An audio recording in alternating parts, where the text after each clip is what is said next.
स्वागत। आज आपण शेवग्याच्या शेंगांच्या आमटीची व्हिडिओ पाहणार आहोत। तर चला जराही उशीर न करता आपण लगेचच व्हिडिओकडे वळूया।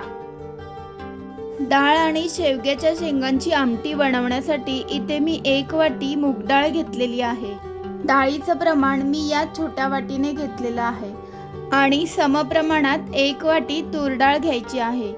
मूग डाळ आणि तूर डाळ एकत्र करून स्वच्छ धुवून घ्यायची आहे।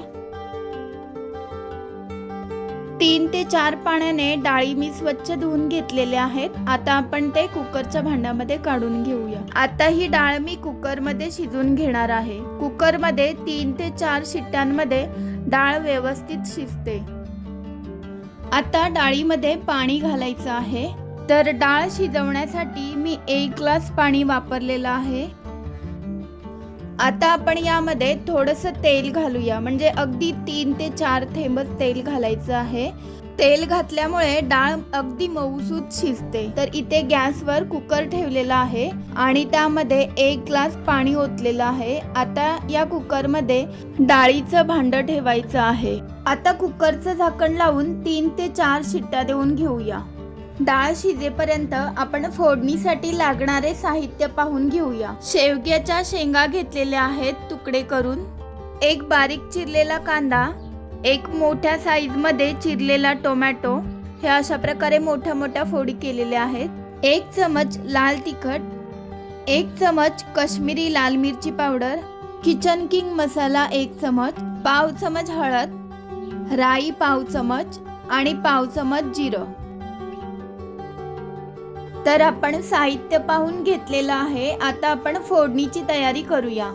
फोडणीसाठी गॅसवर पॅन गरम करत ठेवलेला आहे।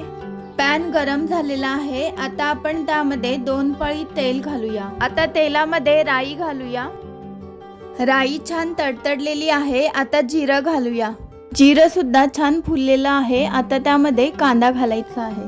कांदा 1-2 मिनिटभर परतून घ्यायचा आहे। कांदा परतून झालेला आहे। आता लसूण पाकळ्या घालायच्या आहेत। लसूण पाकळ्या आणि कांदा एकत्र परतून घ्यायचा आहे। कांदा थोडा सॉफ्ट होईपर्यंत परतून घेऊया आणि आता आपण लगेचच त्यामध्ये टोमॅटो घालणार आहोत।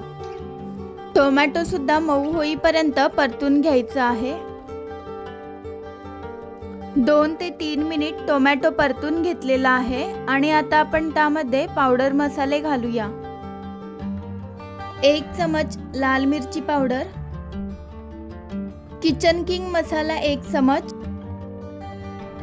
1 चमच काश्मीरी लाल मिरची पावडर आणि आता पाव चमच हळद घालून परतून घेऊया। 1-2 मिनिटं मसाले चांगले परतून घेतलेले आहेत। इकडे फोडणी होईपर्यंत कुकरच्या 4 शिट्ट्या झालेल्या आहेत। गॅस बंद करून कुकर थंड होण्यासाठी ठेवलेला आहे।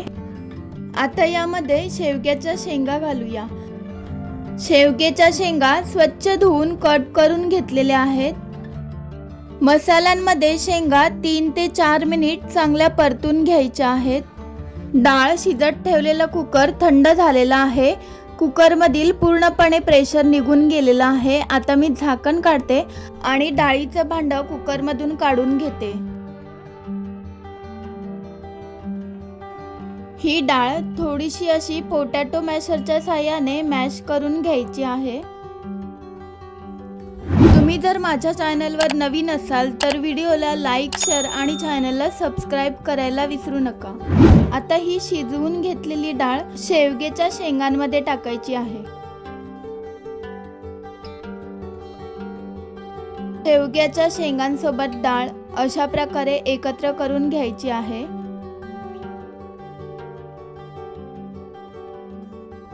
आता यामध्ये 4 ते 5 कढीपत्त्याची पानं घालायची आहेत।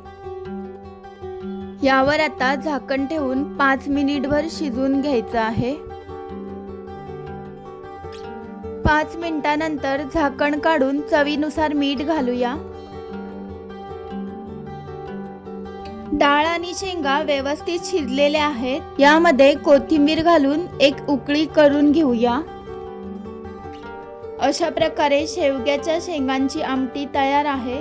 आता गॅस बंद करूया आणि आमटी सर्व करूया।